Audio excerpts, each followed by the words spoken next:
Rejoice in hope, be patient in tribulation, be constant in prayer. Contribute to the needs of the saints and seek to show hospitality.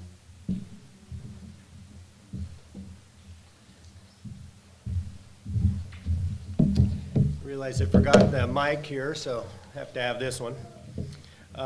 This morning I want to talk a little bit more about picking up our cross every day and understand that godliness is our cross. The passage here in 1 Timothy 4, 7 and 8 says, "Rather train yourself for godliness, for while bodily training is of some value, godliness is of value in every way, as it holds promise for the present life and also for the life to come." Now the word training here actually is the word we get exercise from. And in a lot of translations talked about exercising yourself in godliness. Now the word godly always is understood quickly. People, I know when I first saw it and read it, thought it meant to be godlike. You know, it's like, oh, I'm similar to God. But in fact, the word is much more closely related to the idea of the word religion, which means to do things that are pleasing to God. It has to do with an attitude that we're trying to do those things that make God happy. And a lot of times when people think about religious behavior, they think about going to church. They think about reading a Bible. But in fact, the things that God talks about that make him happy are things we are reading about in Romans chapter 12. A chapter where, by the way, we're going to spend a bit of time in, the whole chapter today, just to understand that the fulfillment of all of God's stories is love. And as Mendel talks about, you know, it's a love story. It's a salvation story. But it's all because of love. And what God is trying to get us to do is to learn how to love him and to love other people. I mean, you think about, why would God have to teach us how to love him? As a parent, do you have to teach your children how to love? They might have feelings for you, but you need to talk about what those feelings of need for you might be. They need to come out in a certain amount of respect. They need to come out in a certain amount of obedience. They need to come out in proper ways to address and talk to and act towards and take care of when you're older. Love has to be taught. Much like 1 Corinthians chapter 13 is a chapter in which Paul is teaching about love. But he's not teaching about emotions. We all have emotions. What he's teaching is how to practice love. Because everything in 1 Corinthians 13 about love is something you do. Something you do or don't do, and learning how to do that. And so if we are going to train ourselves in godliness, training ourselves, exercising ourselves to do those things that please God. Let me ask you the question there. Doesn't the idea of train yourself in godliness or exercise yourself towards godliness sound an awful lot like a different way to say what Jesus said is pick up your cross every day? Why would you have to pick up your cross every day? Doesn't that sound almost like a workout? It's like, you got to do it every day. Because the only way you get better at things is to regularly do them. You can't occasionally do something and get good at it. You have to regularly do it. You have to practice it. You have to improve at it. And so, I look at a couple of passages here before we get into Romans 12. Galatians 6, verses 1 and 2 says, "Brothers, if anyone is caught in any transgression, you who are spiritual should restore him in a spirit of gentleness. Keep watch on yourself, lest you too be tempted. Bear one another's burdens and so fulfill the law of Christ." Now, the word law is not the same exact thing as the word commandment. A commandment is do this, don't do that. The word law actually means the idea of a rule or a principle. It's kind of why I titled this slide, Fulfilling Christ's Rule. His principles, his normal behavior, the things that he wants us to follow. And so he says, to really fulfill the principle of Christ is to bear other people's burdens. The word burden means something that's too heavy for them. Now, in that same passage, by the way, the beginning of Galatians 6, a little bit later says everyone has to bear their own load. Load does not mean something that's too heavy for you. It means something you can do. You need to do what you can do. It's not, you don't get credit if I do it for you when you could do it. But when you have a burden, something that's just too tough, that's just too hard, that's too much for you, then you need to help another. Or you need help from another. And we need to be ready when we find ourselves in both circumstances. Because everybody will find themselves in both circumstances throughout times in their life. Times when you need to be the helper and times when you need to be the helpee. But just a few verses before that, in Galatians 5, verse 14, Paul wrote that the whole law is fulfilled in one word. You shall love your neighbor as yourself. Love. He probably meant one phrase, because he couldn't, even when he said one word, he had to write a whole sentence. Paul was tend to be wordy already, but the idea that everything we learn in scriptures is about learning how to love. And if that's true, then doesn't that by almost necessity mean that the cross we have to pick up every day is to learn how to love? And if that's what God is trying to get us to do, isn't that training ourselves in godliness? To learn how to love. How can I love? It's why I'm going to Romans chapter 12. We could look at 1 Corinthians 13, talking about love, but I want Romans 12, because I want to see the whole chapter together here. So, but I want to just bring up this point fairly quickly. Everything has a time and a season. Ecclesiastes 3:1 says for everything there is a season, a time for every matter under heaven.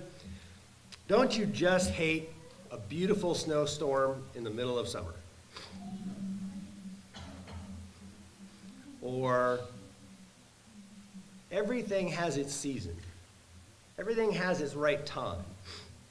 Let's say you went and bought your spouse a wonderful present. You were out late for some reason. You bought this wonderful gift. You come home, they're sleeping. 2 in the morning, 3 in the morning. You wake them up to show them your wonderful present. And their response would be, the house better be on fire. Because it's not going to be received real pleasantly at that time. Even if it's good, everything has a right time, a right place. And that's true of loving people, of helping people, of caring for people. Understanding when and how and the right time is a part of the growth and maturity that comes with age and with experience and with more practice. The more we train, the more we do it, the more we learn from our mistakes. So let's turn over to Romans chapter 12. Present yourself a living sacrifice. I forgot my normal tablet, so I've got my little teeny phone here. But he starts off, and I want to start at the beginning of the chapter because it really all fits together. And there are sections we tend to kind of grab, but let me get there. He says, I appeal to you, therefore, brothers, by the mercies of God, to present your bodies as a living sacrifice, holy and acceptable to God, which is your spiritual worship. Do not be conformed to this world, but be transformed by the renewal of your mind, that by testing you may discern what is the will of God, what is good and acceptable and perfect. Notice how that fits with the idea of godliness. If I'm trying to do those things that please him, I need to figure out and discern what it is that is his will. What is acceptable? What is mature and perfect for him? What is it that I can do that he would look down and go, I'm pleased by that? I think as parents, we can see that. As kids, before we have kids, it's hard to understand this concept. Because we kind of do what we do, and sometimes we look at our parents or family members and, why are you bothered? It's me. I didn't have anything to do with you. But that's just not true. It's one of those untruths that we all believe when we're little. And because every parent looks at what their kids do as a reflection upon them. And it does. It reflects upon parents. It reflects. So if your children go out and commit some heinous crime, don't the parents feel shame? The shooting that happened in Florida, it's been a couple months now. How ashamed do you think his family felt? That young man who killed all the kids. Of course they felt ashamed. That was their son. That was their relative, whatever the connection was. Because that's actually the reality. We have an effect on our family. That's also why we can bring shame to God. By what we do. We can cause him to feel regret, shame. He can also feel sadness and grief when we sin. Just like parents do when they see their children do things. And sometimes as children get old enough, become adults, they do things and they make choices that parents look at and go, okay. Hands off. But boy, that's stupid. That's what they got going on in their head. And they don't like it. Doesn't please them. Now, most of the time, for almost all of us, as we become adults, we're not really trying to please our father or our mother in this world. Maybe sometimes we are, but most of the time, especially as Americans, we haven't been taught that. We haven't grown up in that culture. Now, in other cultures, they are. And they are doing it until their parents die. And even after their parents die, they're thinking, what would my parent think about this? Because that's built in and baked into their culture, into the teaching that is reinforced in every school, in every classroom, all the time. It's not in ours. We don't really live that way. We don't really act that way. And so what God is asking of us is something that our culture is actually quite far from in this regard. The idea that we are trying to do, and every choice we make, we want it to please him. And so he goes on, and that's what he's talking about at the very beginning. But notice that he's talking about in the very first verse there of Romans, he says, and I think that this whole chapter kind of flows from that first verse. Present your body a living sacrifice. We're priests, but we're not offering the bodies of dead animals on a, barbecue pit. He wants us to offer ourselves to do what we can do to love other people. That's the sacrifice. And that's what most of this chapter kind of goes into. So he goes into, from there, for by the grace given to me, I say to everyone among you not to think of himself more highly than he ought to think, but to think with sober judgment.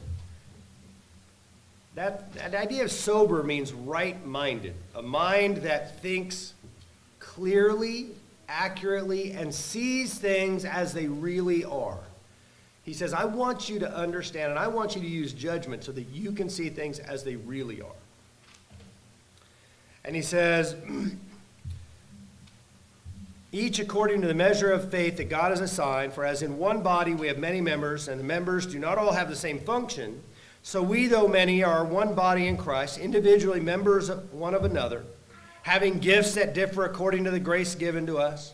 Let us use them, if prophecy in proportion to our faith, if service in our serving, the one who teaches in his teaching, the one who exhorts in his exhortation, the one who contributes in generosity, the one who leads with zeal, the one who does acts of mercy with cheerfulness.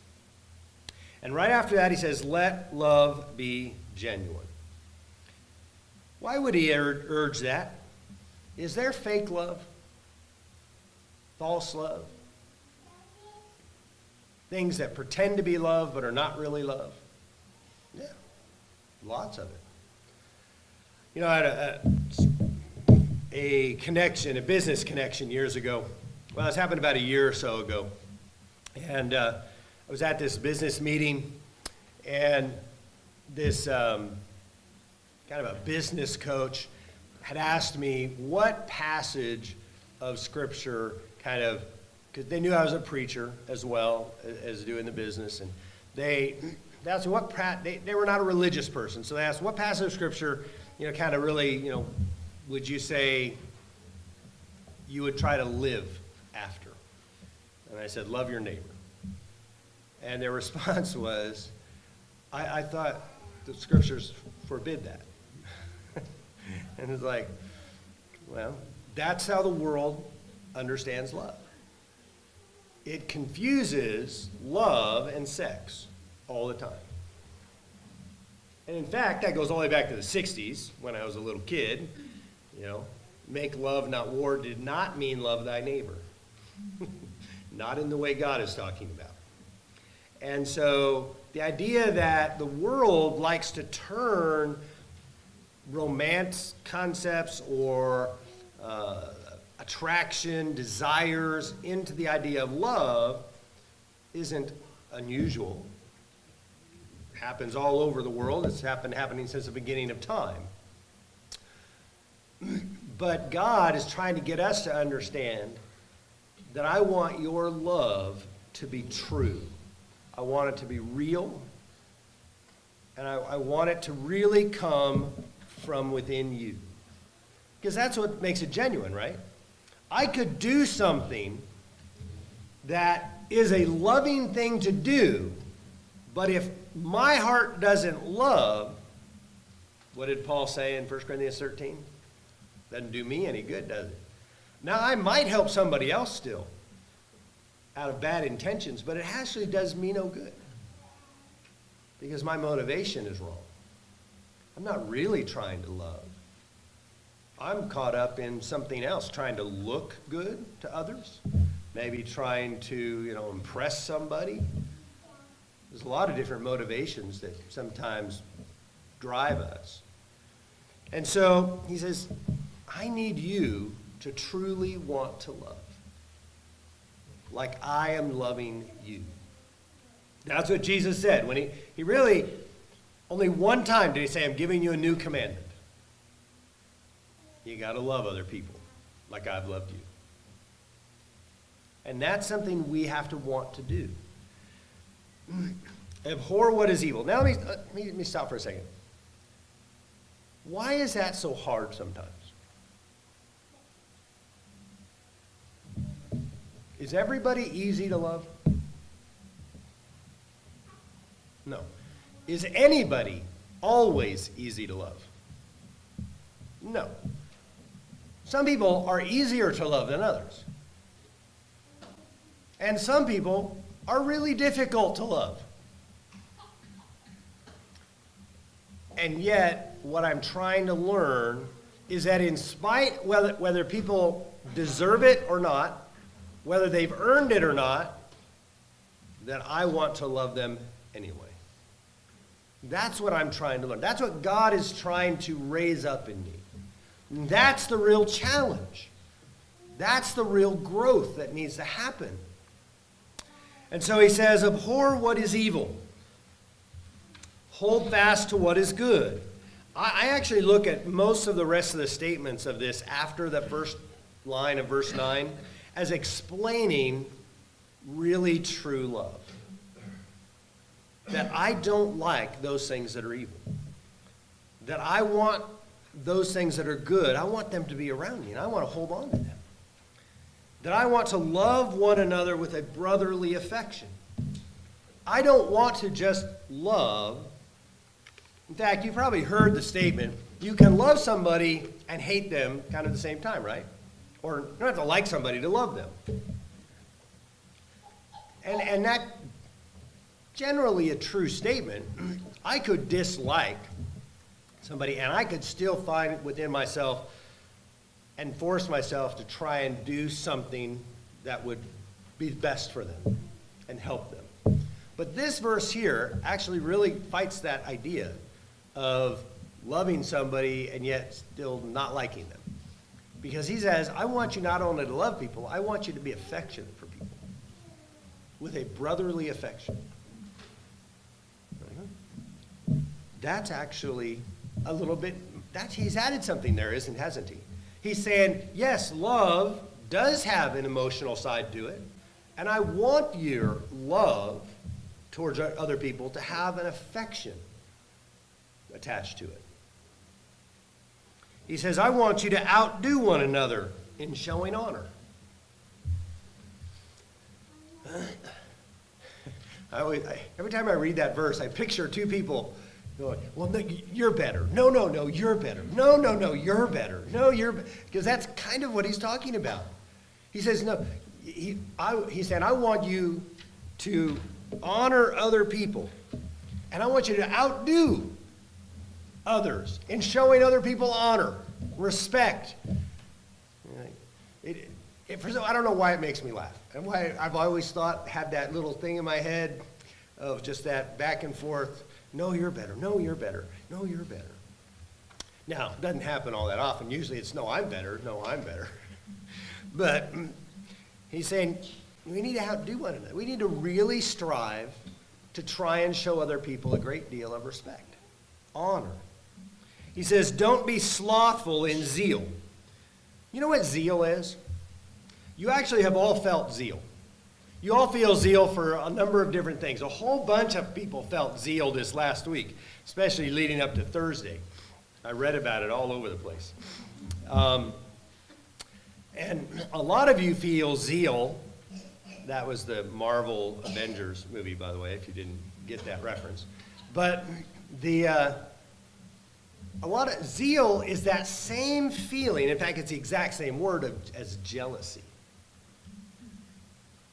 A lot of you think, why is it used as zeal? It's always said zeal in places where it's supposed to be positive. And the words use the English word jealous when it's don't do that. But it's the exact same word. So there are times that it's good and times that it's bad. But he says you need to have that, because what is that jealous thing? I'm emotionally connected to somebody. That's what makes me jealous. Right? If I have no connection, I don't get jealous about it.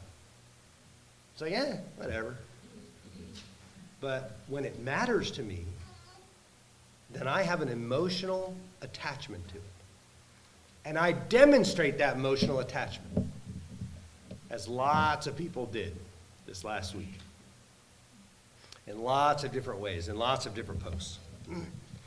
He's telling you, I want you to be zealous about love, about godliness, about truth and righteousness and God himself and loving one another. You've got to be zealous about that. It's got to matter to you.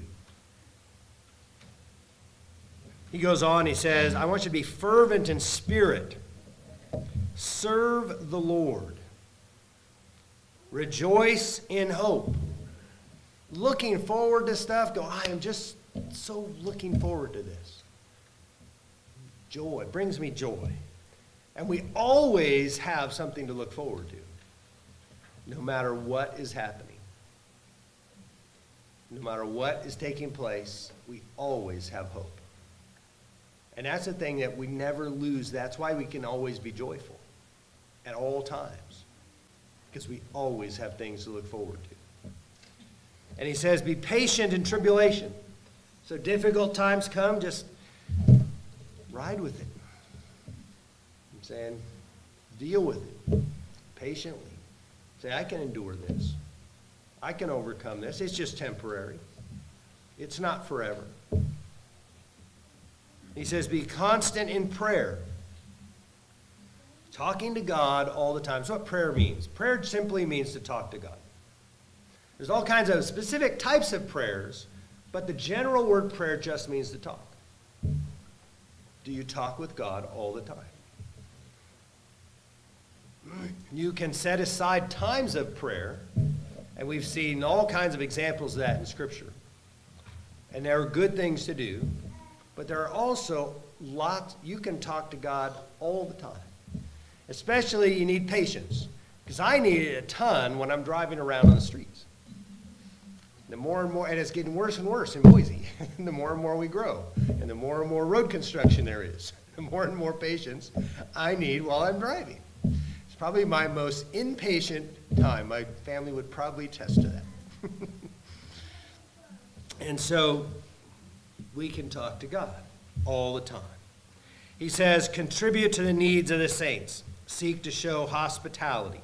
Hospitality simply means to love somebody you don't know. Somebody who's a stranger. We often boil hospitality down to just kind of like having people over the house a little bit. When you stop, let's say somebody was stuck on the side of the road for whatever reason, blown tires, and you stop and you help them, that's hospitality. You just loved a stranger. That's what hospitality is, loving somebody you don't know. As opposed to going, well, I don't know that person. Away I go. He says, no, I'm going to show that to people I don't know as well. He says, bless those who persecute you. Bless and do not curse them. You think that takes some thought? How do you, somebody who is actually going out of their way to hurt you, maybe they're posting things about you on social media. Maybe they're saying things about you that just aren't true. Or maybe they're just passing, or maybe they're just spreading things about maybe the worst moment of your life that is true. And it's just, they're just trying to hurt you. How do you speak well of that person? Because that's what bless means. To bless them means to speak well of them. How do you do that? Not easily, right? It doesn't come naturally, does it? And so that takes a little bit of thinking about it, doesn't it? It takes some real consideration. How am I going to show this person some love? Rejoice with those who rejoice. Weep with those who weep. We've seen that in dramatic amounts, I think with Julie having cancer. I think we have been a bit overwhelmed by how many people talk to us all the time and pray for us all the time, tell us that all the time, and not just from the church. Her clients, people we just know kind of casually here in the communities, and people praying for us. I mean, it's actually quite humbling. We have a healthcare plan that it's not a traditional insurance type plan. We get reimbursed for health expenses by people directly, so we get checks. So this next week, since our bills were so big last month, and we received, 20 or so checks, and all of them have notes of prayers. They all have notes praying for us. And it's one person who had sent us a check, who actually had breast cancer, wrote a long letter, typed it up. I mean, it was explaining what she'd gone through and talking about it. It's like all of those people all over, the country, people we don't know, praying for us. It matters. And it has an effect. And that's what he's talking about. You're weeping with those who are weeping. You're rejoicing with those who are rejoicing. We're connected to other people. And it lifts up our spirits. That's what we're trying to do together. He says, live in harmony with one another. Trying to be united. Do not be haughty, but associate with the lowly. In the scriptures, in the book of James, he talks about even the first century church had the problem of when rich people came in, and you could tell by the way they were dressed they were rich. In the first century, and in fact, it probably is true even until maybe the last couple of centuries, the poor people did not have the Sunday's best. That didn't exist, really, and probably till the Victorian era. Kind of done some reading on the practice of how people dressed for church. And the concept of Sunday's best is actually only a couple to 300 years old. And in fact, a lot of people would be really, there were some brethren, going back hundreds of years ago, that would be quite upset at the concept of Sunday's best, because it was putting down the poor. Because then somebody who was poor, who didn't have a suit, who didn't have a tie, who all they had was maybe a couple pairs of dirty pants. Maybe they washed them before they came, but they came in stuff that they worked in all week long. And even the church in the beginning, first century, James had to remind them, that person dressed in the finest clothes, he came in and showed them the best seat in the room, and he's like, and the poor person who came in rags, sat him back in the back corner, maybe they didn't smell so good. He said, you don't do that.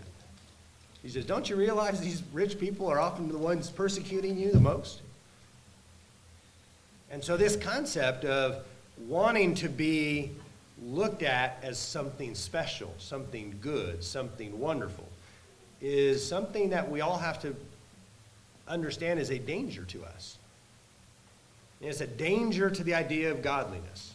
So every day we pick up the cross and we say, I'm going to love somebody no matter what their station in life. And he goes on, never be wise in your own sight. Repay no one evil for evil, but give thought to do what is honorable in the sight of all. If possible, as far as it depends on you, live peaceably with all. Beloved, never avenge yourselves, but leave it to the wrath of God. For it is written, vengeance is mine, I will repay.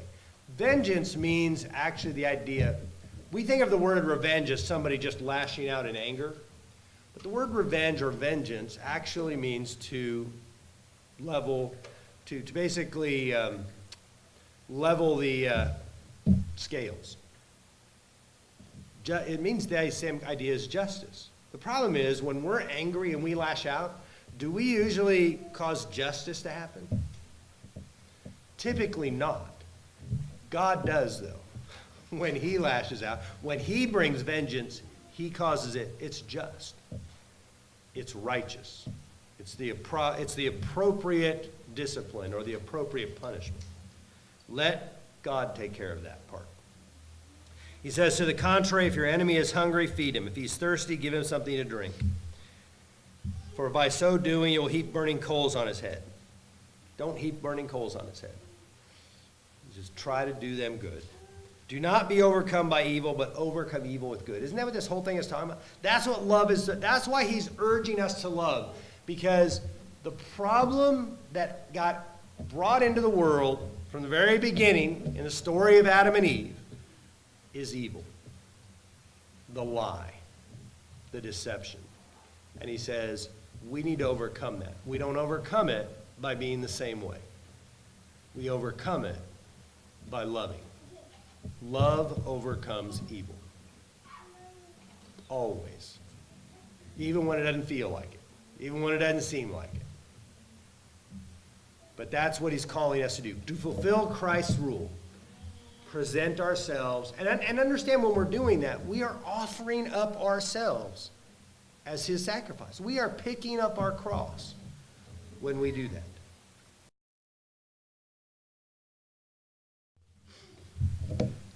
Just do it. Nike's motto, to sell more training shoes and clothes. And the more people go out and train, the more they have to buy shoes, and the more they wear them out, and the more shoes they have to buy, and more clothes. And so, but it's more than just a motto, isn't it? More than just a sales slogan. And one of the reasons it's such a great sales slogan is it fits in with what they're trying to sell. But it really hits at a very simple truth, doesn't it? That training, it has to be done over and over again in order to get stronger, in order to improve, and in order to make it a regular habit. You have to just do it all the time. And if you don't do it sometimes, do it the next time. That's what God is trying to get us to do when it comes to the idea of loving one another, of doing those things that please God, of practicing godliness and practicing love. They really all come together in the idea of picking up our cross and offering up ourselves every single day for everybody we come in contact with.